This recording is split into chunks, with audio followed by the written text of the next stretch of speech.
காரியம் விருப்பம். தெரியாதது வெளில பார்த்தா விருப்பம், முக்கியத்துவம் விருப்பம். எனக்கு அது பிடித்திருக்கிறது. அது அது ஒரு பொருளை வாங்குறதாலும் சரி, ஒரு நிலத்தை வாங்கினும் சரி. இந்த வேத புஸ்தகத்தில் 66 புஸ்தகங்கள் நீங்கள் பார்த்தால் அடி உதப்பட்டவன் எல்லாமே விரும்பினவன். ஆளுகை செஞ்சதுனமோ கொஞ்சம் தான், கொஞ்சம் பேர் தான். ஆளுகை செய்கிறவனை போய் பார்த்தீங்கன்னாக்கா முதல்ல தெளிவாக இருப்பான். விருப்பமே வரக்கூடாது நம்மளுக்கு. எதற்கு நீ இன்று விரும்புகிற அதற்கு நாளை அடிமையாகி எடுப்பான். ராஜ்யபாரத்தில் கூட எவ்வளோ சர்ச்சைகள் இருக்குது. ஒரு சமாதானமாக, ஒரு சந்தோஷமாக ராஜ்யபாரம் பண்ண முடியல தாவீதால. விருப்பம், எதை எடுத்தாலும் விருப்பம்.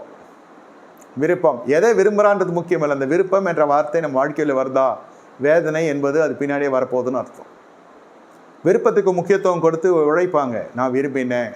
பிள்ளை மீது விருப்பம் வைத்தாலும் அது தன்னுடைய வேலையை காமிச்சிடும். இந்த விருப்பத்தினுடைய வல்லமை தான் நம்ம வாழ்க்கையில் கட்டுறது வருகிற தோல்வின்னு சொல்ல வரேன். விருப்பம், விருப்பம் ஐயா, விருப்பம். என்னையா எப்படி சொல்கிறீங்க? ஆமாம், விருப்பம் தான் உங்களுக்கு இவ்வளோ தூரம் பாழாக்கி போட்டு வாழ்க்கையை. விருப்பம் தான் உன்னை வாழ்க்கையை இவ்வளோ பாழாக்கி போடுது. ஐயோ, உங்களுக்கு தெரியாது, இதான் உண்மை. நான் ஏதோ நினச்சேன், ஏதோ மாதிரி குடும்பம் அமைஞ்சிடுச்சு. உணவு கூட சொல்கிறேன். நீங்கள் எதெல்லாம் விரும்பி சாப்பிட்றீங்க மாற்றிக்கொள்ளு பாருங்களேன். நான் ட்ரை பண்ணி பார்த்தேன், ரொம்ப நல்லா வருது. மீன் குழம்பு தான் சாப்பிட்ணுன்னு நினைக்கிற நேரத்தில் மனசு சொல்லுது, ஆசையாக இருக்குது. எல்லாமே நமக்கு ஏற்று வருது. பொருளாதாரத்துலேருந்து, நேரத்துலேருந்து, காலத்துலேருந்து எல்லாமே. திடீர்னு இல்லை, நான் ரசம் வச்சு ஊறுக்காய் தான் சாப்பிட போகிறேன். ஒன்றும் செத்துற மாட்டேன் ஒரு நாள். அந்த மாதிரி மெனுவெல்லாம் பார்த்தாலே சில பேருக்கு முகம் சுளிக்கும். இதையா சாப்பிட்றதுன்ற மாதிரி இருக்கும். எதிர்மறையாக நீங்கள் இந்த விருப்பத்துக்கு எதிர்மறையாக ஒரு காரியத்தை செஞ்சு பாருங்கள். எது மனம் விரும்புகிறதோ, இல்லை நான் இன்று இதை தான் சாப்பிட போகிறேன், உணவிலே சொல்கிறேன். நீங்கள் அதை மட்டும் செஞ்சு பார்த்துட்டிங்கன்னா உங்கள் மனம் இடம் கொடுக்குற அளவுக்கு உங்களுடைய நீங்கள் எடுக்கிற உறுதியான தீர்மானத்தில் உங்கள் மனதை கட்டுப்படுத்தி பாருங்கள். இல்லை மனமே, நான் இதை சாப்பிட போவதில்லை. இந்த ருசியை இன்று நான் ஆண்டவருக்காக அர்ப்பணிக்கலை, பாண்டவருக்காக அர்ப்பணிக்கலை. நான் மனுஷனாக வச்சுக்க நான் அர்ப்பணிக்கிறேன். தெய்வீகம், இறை அன்பு, தெய்வீகத்தை தேடி ஓட வேண்டியதில்லை. கர்த்தர் உங்களை தேடி வந்துடுவார். இதுதான் உண்மை. இது கர்த்தரை தேடுறேன்னு சொல்லிட்டு முழுசாக கோழி முழுகிறவங்களாம் இருக்கிறான். கோழி சாப்பிட்றது தப்புன்னு நான் சொல்லலை. உங்கள் விருப்பத்தின் அடிப்படையில் சாப்பிடுகிறீர்களா, நீங்கள் வேதனையின் பாதையிலே போய் கொண்டிருக்கிறீர்கள் என்பதுதான் காரியம். தாய்கிட்ட போய் கேட்டிருந்தா இந்த சேஷ்ட புத்திரபாகம் மிஞ்சிருக்குமா? தாய் பயிற்றங்கூழா செய்து, இவன் இல்லை சிவப்பான பயிற்றங்கூழ செய்கிறான், அப்போ மாட்டின் சாவு. அந்த மாதிரி தான் ஆச்சு. எதுலையாவது நீங்கள் விரும்பி பாருங்கள், அந்த ஜனங்க உங்களை அடிமைப்படுத்துவாங்க. அந்த விருப்பம் உங்களை அடிமைத்தனத்துக்குள்ளே நடத்தும். விருப்பத்தின் அடுத்த கட்டம் அடிமைத்தனம். எதுவானா இருக்கட்டும். இந்த வசனத்தை மீது உங்கள் விருப்பம் வைத்தாங்க பாருங்கள், இவர்களுக்கு அடிமைத்தனம் கிடையாது. சீடர்கள் அவ்வளோ கேவலமான ஒரு வார்த்தை சொல்கிறாங்க, இவர்களை அனுப்பிவிடலாம். 200 பணம் ஆகுது. பாஸ்டர் நல்ல பசி நேரத்தில் வந்திருக்கிறேன் உங்கள் வீட்டுக்கு. ஒருத்தர் சொல்கிறாங்க, வேணாம் அவர் அனுப்பிச்சிடலாம், நம்ம வீட்டிலே காசு இல்லை, அவர் நல்லா சாப்பிடுவார், நிறைய சாப்பிடுவார்னு சொன்னால் எப்படி இருக்கும்? எனக்கு எப்படி இருக்கும்? இது நாகரிகமா? இது நாகரிகம் இல்லையே. என்ன இது? எப்படியோ இருக்கும். முகம் கோணலாகவும், மாறுபாடாகவும், முகநாடி வேறுபடும், மனசு கஷ்டம் வரும். இதெல்லாம் என் சார்பிலேருந்து நான் நடக்கிற காரியம் சொல்கிறேன். ஆனால் இந்த ஜனங்களால் அதை பெருசாகவே எடுத்துக்க முடியல. நாங்கள் வந்தது இயேசுக்காக, இயேசுன் வார்த்தைக்காக, நாங்கள் சாப்பாட்டுக்காக வரல. அவர் சொல்கிறாரு கொடுங்கன்னு, அவ்வளோதான். நடுவில் இவர்கள் யார் என்றும் அற்பமாக சொல்ல, இவங்க பேச்சு அவங்க பொருட்படுத்தலை. அதே சமயத்தில் இவர்கள் அற்பமாகவும் என்னில்லை. சீடர்களுக்கும் அவர்களுக்கும் எந்த மனக்கசப்பும் மனக்கிளேசமும் வைத்துக்கொள்ளலை, விசுவாசிகளுக்கும் சீடர்களுக்கும். இப்போ முதல்ல ஆலயத்துக்கு வருகிற பொழுதே அது ஆவிக்குரிய வாழ்க்கையில் வளர்ந்தோ வளரலையோ, விசுவாசியாக உள்ளே வரவங்க அவர்களுடைய விருப்பம் போதகர் இப்படி தான் இருக்கணும். எந்த ஊரில் இருக்கிறாங்கன்னே தெரில, எந்த உலகத்தில் இருக்கிறாங்கன்னே தெரில. பெரும்பான்மையான மனிதர்கள் வீட்டில் நடக்கிற பிரச்சனையும் சரி, ஆலயத்தில் நடக்கிற பிரச்சனையும் சரி, அலுவலகத்தில் நடக்கிற பிரச்சனையும் சரி, கணவன் மனைவிக்குள்ளே வர பிரச்சனையும் சரி, என் விருப்பப்படி என் சரீரமே கேட்காது என்பது தான் நிஜம். ஆனால் என் விருப்பம் என்னவென்றால் என் மனைவி இப்படி தான் இருக்க வேண்டும் சொல்லலாம். கட்டாயப்படுத்த முடியுமா? ஏன் கட்டாயப்படுத்தினா அது ஒன்றும் கசந்துடும். நடக்கான்னு சொல்ல, தானாக கனியை தடி வச்சு கனி வைக்க முடியாது. அந்த விருப்பத்தினுடைய வல்லமையினுடைய விளைவுகளை நான் சொல்ல வரேன். இந்த உணவு கடைசியில் கொண்டு போய் விட்டது எங்கே? இதை ஏதோம் என்ற அந்த புது பட்டம் வந்த உடனே இந்த ஐயா என்ன நடக்கிறது, இது பயிற்றங்கோல் சாப்பிட்ட உடனே சேஷ்ட புத்திர பாகத்தை விற்று சாப்பிட்டாச்சு. இயேசுவையின் ராஜ்யத்தின் கோட்பாடுகளை விற்று சாப்பிட்டுக்கிறீங்களா? ராஜ்யத்தின் கோட்பாடுகள் என்றால் என்ன? கர்த்தருடைய சத்தியம். அன்றொன்றுள்ள ஆகாரம் ஆனால் என்றோ சாப்பிட்ட ஆகாரம் வேண்டும், என்றோ சமைத்த உணவு வேணும். அதான் விடுதியில் வாங்கி சாப்பிட்றது சொல்கிறேன். அது பப்ஸு சாப்பிட்றேன், இதை சாப்பிட்றேன், என்னையோ செஞ்சு தானே அது தாங்கும் 10 நாளைக்கு. அந்த 10 நாளைக்குள்ளே அவங்க விற்கிறாங்க, அதில் அவங்க தப்பிச்சிக்கலாம்.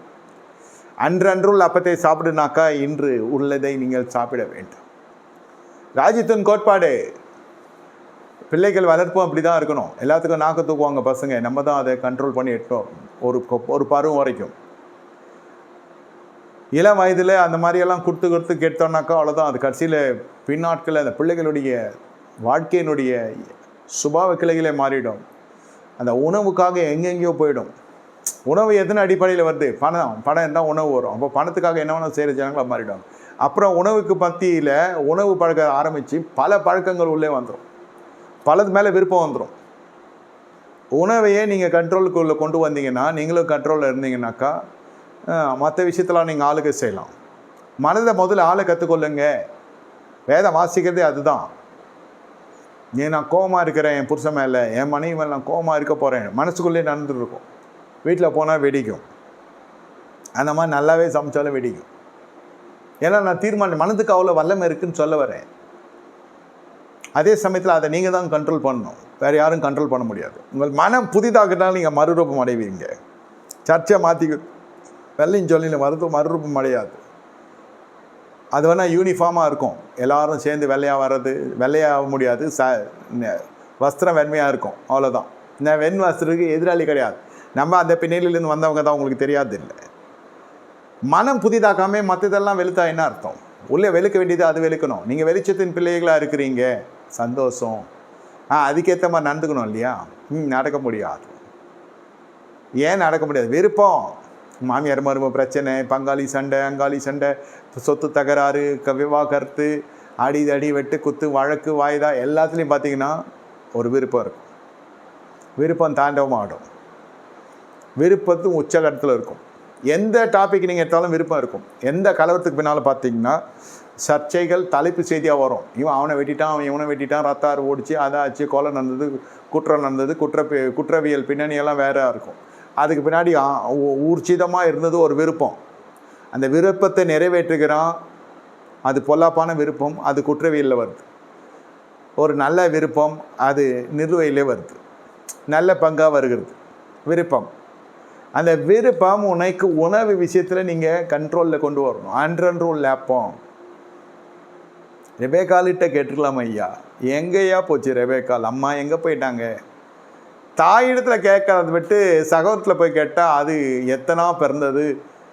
அவ்வளோ சின்ன வயசில் பாருங்கள், இந்த சேஷ்ட புத்திர பார்த்து எனக்கு கொடுத்தா நான் தரேன். இவனோட வீக்னஸ் தெரிஞ்சிடுச்சு. அவன் எதுவாக இருந்தாலும் செஞ்சிருவான்.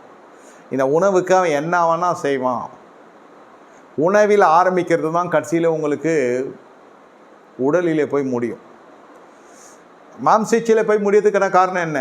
சில பேருக்குலாம் அந்த ருசியான பதார்த்தத்துக்கு, ருசியான உணவுக்காக எங்கெங்கேயோ ஓடுவாங்க. நானும் அப்படி போன மனசுதான் இல்லைன்னு சொல்லலை.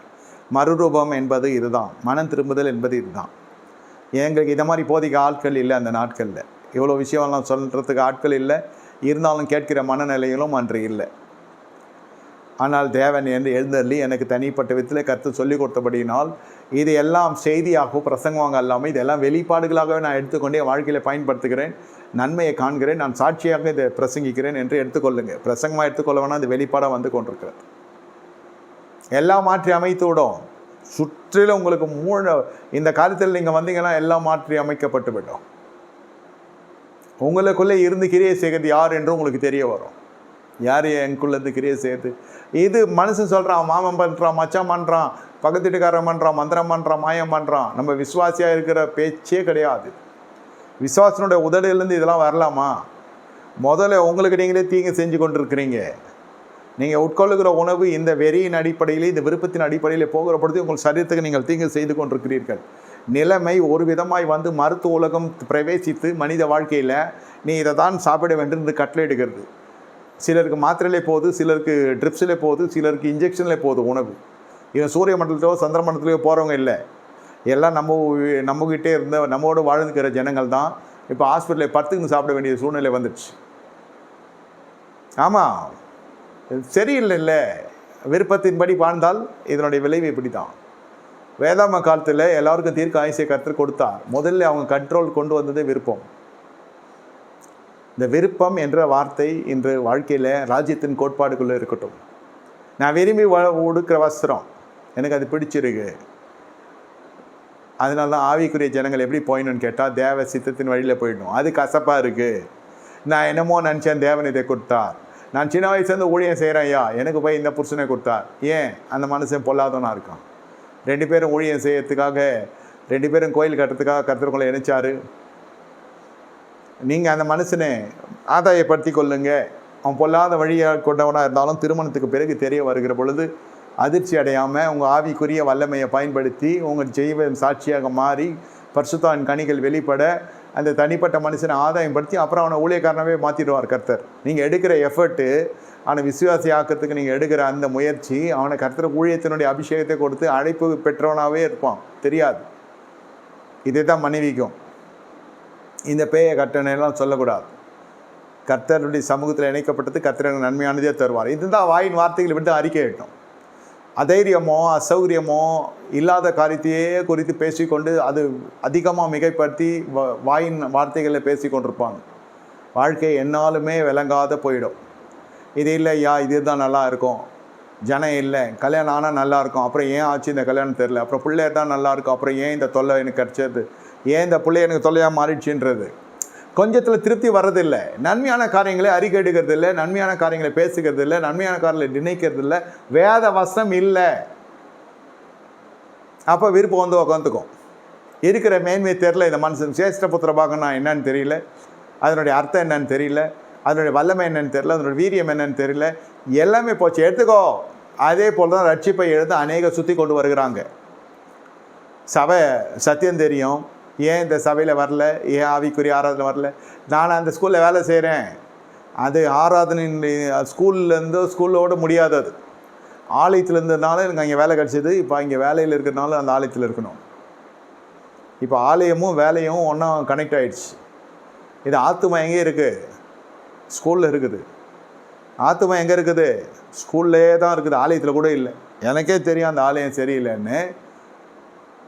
அதனால் நோய் நொடினா இப்படி ஜம்ப் பண்ணிடுறோம்.